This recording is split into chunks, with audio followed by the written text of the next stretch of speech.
Om Swastiastu. Perkenalkan, kami dari SGDP 7 izin dokter untuk mempresentasikan student project kami yang berjudul Trombosis Vena Dalam pada Kehamilan. Berikut merupakan anggota dari SGDP 7. Untuk selanjutnya akan saya serahkan kepada teman saya. Terima kasih.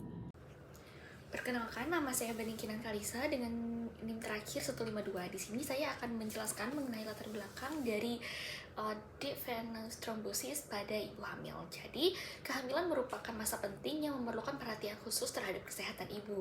Salah satu risiko kesehatan selama kehamilan adalah deep vein thrombosis atau DVT, yaitu gumpalan darah yang terbentuk di pembuluh vena dalam yang biasanya itu terletak pada kaki.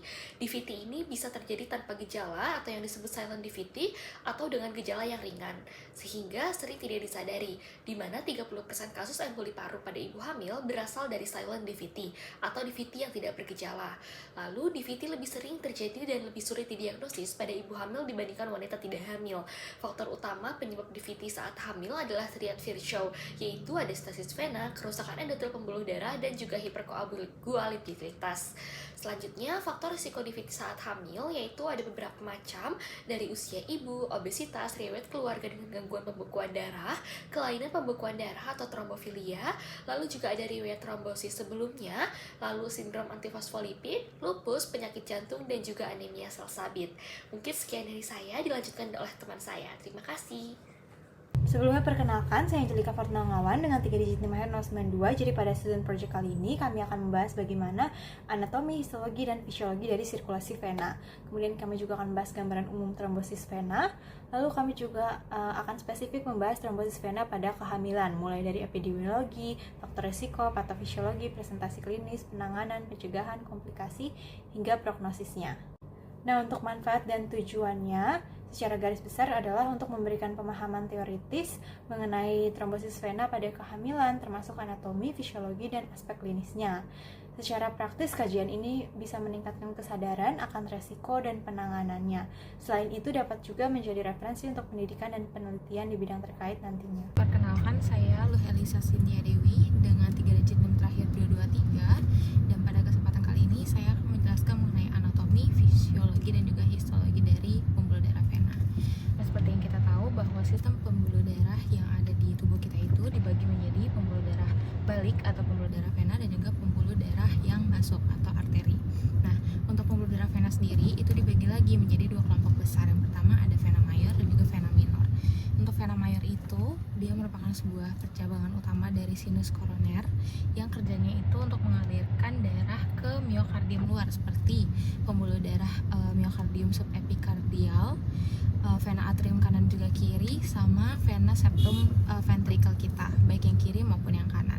Sedangkan untuk pembuluh darah vena minor itu dia punya dinding yang lebih tipis dibandingkan yang mayor, dan tugasnya itu untuk mengembalikan darah vena yang terdeoksigenase dari lapisan terluar miokardium, serta sering banget kita temuin di sisi kanan jantung yang di dasar otot papilernya.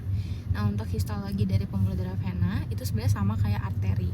Jadi seperti yang kita tahu, kalau misalkan pembuluh darah itu dia secara histologis dibagi jadi 3 lapisan. Yang pertama ada tunica adventitia sebagai lapisan luarnya, tunica media yang tengah, dan juga tunica intima yang di bagian dalamnya. Nah, untuk tunica adventitia itu dia kerjanya berfungsi untuk menahan tekanan fisik dari luar, sehingga dia itu punya fasa vasorum dan juga nevivasorum.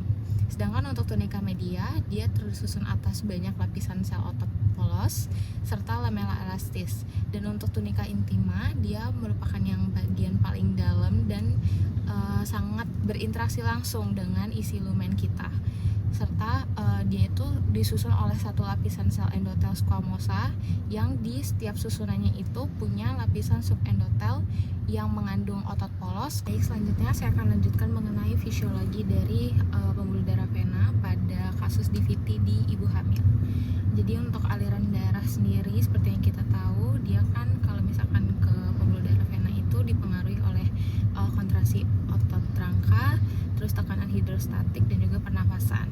Nah, selama masa kehamilan itu nanti akan terjadi peningkatan volume darah dan juga tekanan intraabdomen dari si ibu, sehingga terjadi penekanan atau kompensasi dari vena cava inferior dan juga vena iliaca, sehingga hal ini bisa memunculkan menyebabkan terjadinya stasis pada vena iliaka ibu terutama, sehingga seringkali pada ibu hamil itu kakinya membengkak dan terjadi deep vein thrombosis.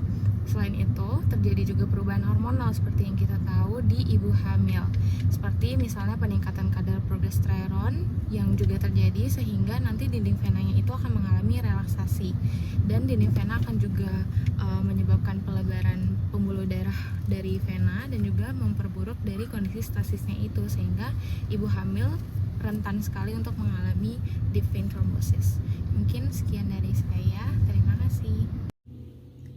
Baik, terima kasih atas kesempatannya. Sebelumnya perkenalkan, nama saya Niputu Cinti Harum Racetak dengan 3 digit NIM terakhir 018. Di sini saya izin menjelaskan mengenai gambaran umum dari trombosis vena dalam atau deep vein thrombosis atau DVT. DVT merupakan kondisi medis yang ditandai dengan pembentukan bekuan darah di dalam lumen pembuluh darah vena yang dapat membatasi aliran darah balik menuju jantung, sehingga bisa menimbulkan respon inflamasi berupa pembekakan, nyeri, hangat, dan kemerahan pada lokasi yang terlibat. DVT ini sebagian besar terjadi di vena dalam pada ekstremitas inferior, yaitu sekitar 80-95% kasus. Di ekstremitas inferior, itu bisa dibagi lagi menjadi pada bagian proksimal dan juga distal. Sementara kejadiannya pada ekstremitas atas, vena mesenterika, vena cerebral itu lebih jarang. Mungkin sekian yang bisa saya sampaikan, akan dilanjutkan oleh Baik, selamat pagi dokter. Perkenalkan saya Michael Jonathan Raya dengan 3 digit NIM terakhir 182. Di sini saya akan menjelaskan mengenai epidemiologi dan faktor risiko terkait trombosis vena dalam pada kehamilan. Jadi wanita yang sedang hamil itu memiliki resiko hingga 5 kali lipat lebih tinggi mengalami DVT dibandingkan dengan wanita yang tidak sedang hamil. Dan hal ini terjadi karena keadaan hiperkoagulabilitas fisiologis yang terjadi selama masa kehamilan, di mana insiden DVT cenderung sama di semua trimester kehamilan, tapi terjadi peningkatan pada 6 minggu pasca persalinan.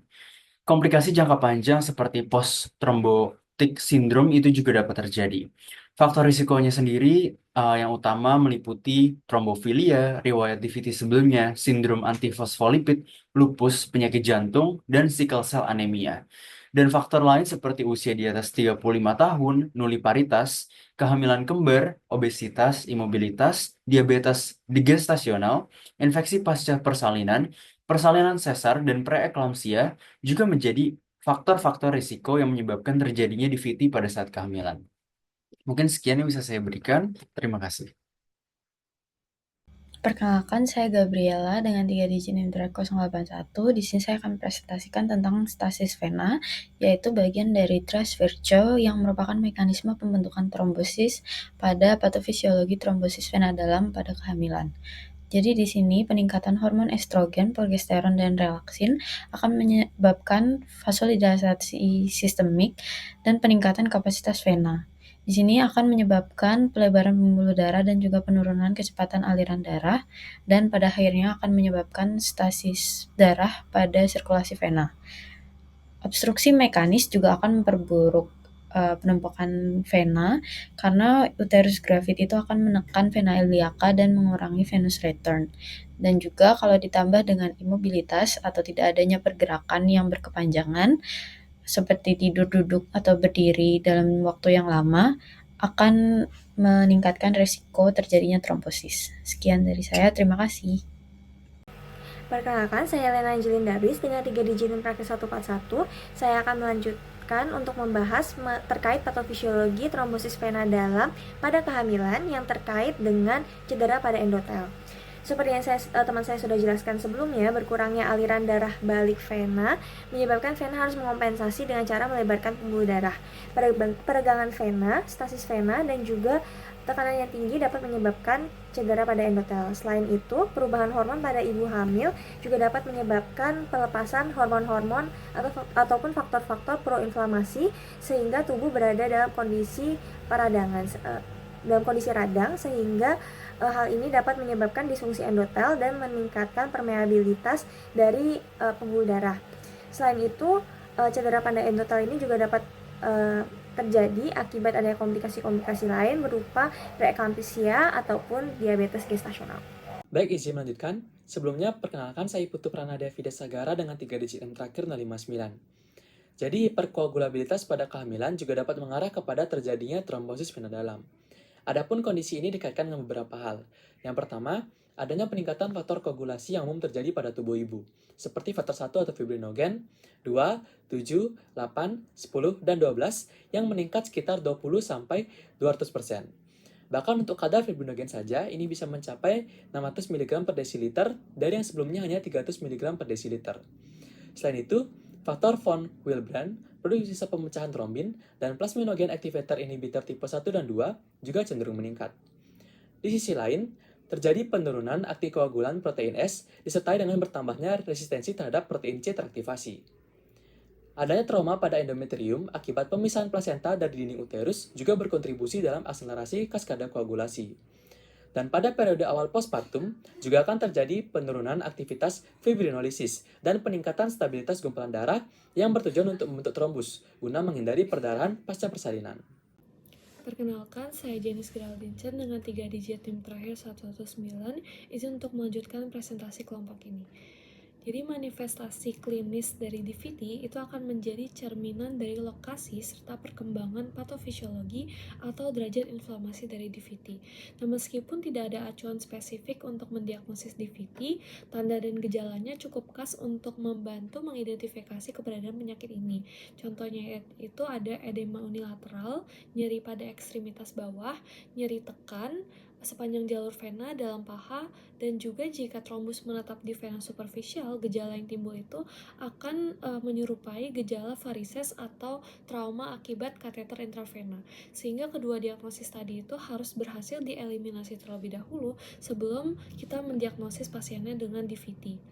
Kemudian demi memastikan diagnosis DVT ini, kita dapat melakukan pemeriksaan penunjang tes lab seperti D-dimer, yang mana peningkatan D-dimer ini artinya ada aktivasi koagulasi darah dan sistem fibrinolitik pada tubuh pasien.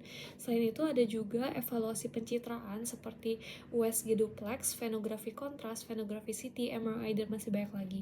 Dan bagaimana cara menentukan jenis pemeriksaan penunjang yang diperlukan, itu kita dapat menggunakan sebuah kriteria yang dinamakan sebagai Wells criteria. Mungkin sekian dari saya, terima kasih. Perkenalkan, saya Gusti Agung Krisania Mahputri dengan NIM akhir 143, izin melanjutkan dengan penanganan dan pencegahan trombosis vena dalam pada kehamilan. Jadi, keputusan penanganan dilakukan dengan berbagai pertimbangan akibat adanya risiko komplikasi perdarahan. Berdasarkan panduan EC 2019, pasien yang diduga mengalami emboli pulmonal pada kehamilan diberikan LMWH sebelum dilakukan pemeriksaan untuk memastikan diagnosis. Apabila diagnosis trombosis ditemukan, maka LMWH akan dilanjutkan dengan dosis terapi. Penggunaan LMWH harus dihentikan minimal 24 jam sebelum proses persalinan, khususnya pada pasien menggunakan anestesi regional seperti spinal dan epidural. Selanjutnya, dosis profilaksis dapat diberikan 4 jam setelah kateter epidural dicabut, dan dosis terapi kembali setelah 8 hingga 12 jam. Penggunaan kombinasi LMWH dan antiplatelet aspirin pada pasien dengan sindrom antibodi, antifosfolipid, dan dengan riwayat keguguran dapat memperbaiki hasil kehamilan. Pada situasi khusus, dapat dipertimbangkan pula terapi invasif seperti trombolisis dan juga inferior vena cava filter. Prevensi trombosis vena dalam pada kehamilan dan pasca melahirkan itu tidak jauh berbeda. Secara umum, obat profilaksis yang aman diberikan pada ibu hamil dan menyusui adalah MWH. Salah satu MWH yang dapat diberikan adalah enoxaparin dengan dosis 1 kali 40 mg setiap hari. Obat lain seperti UFH dan juga direct oral anticoagulant agents kurang direkomendasikan. Prevensi emboli pulmoner pasca melahirkan juga dapat menggunakan LMWH dan juga kombinasi aspirin dosis rendah. Pasien dengan kontraindikasi obat dapat diberikan alternatif menggunakan pencegahan mekanis seperti stocking kompresi dan juga IVCF. Mungkin sekian dapat saya sampaikan. Terima kasih. Perkenalkan, saya Putu Asweni Purorasini Astawa dengan 3 digit NIM terakhir 161. Jadi saya akan menjelaskan mengenai komplikasi dan prognosis dari DVT pada kehamilan. Baik, untuk komplikasinya, kehamilan bersifat hiperkoagulable di mana respon tubuh dalam mencegah pendarahan saat persalinan. Lalu komplikasi selanjutnya adalah pembesaran uterus trimester akhir yang menyebabkan tekanan pada vena cava inferior dan vena pelvis dan menyebabkan aliran barik darah dari tungkai melambat. Lalu selanjutnya ada emboli paru, di mana ini gejalanya seperti sesak napas mendadak, nyeri dada, takikardi, dan juga resiko lain yang fatal.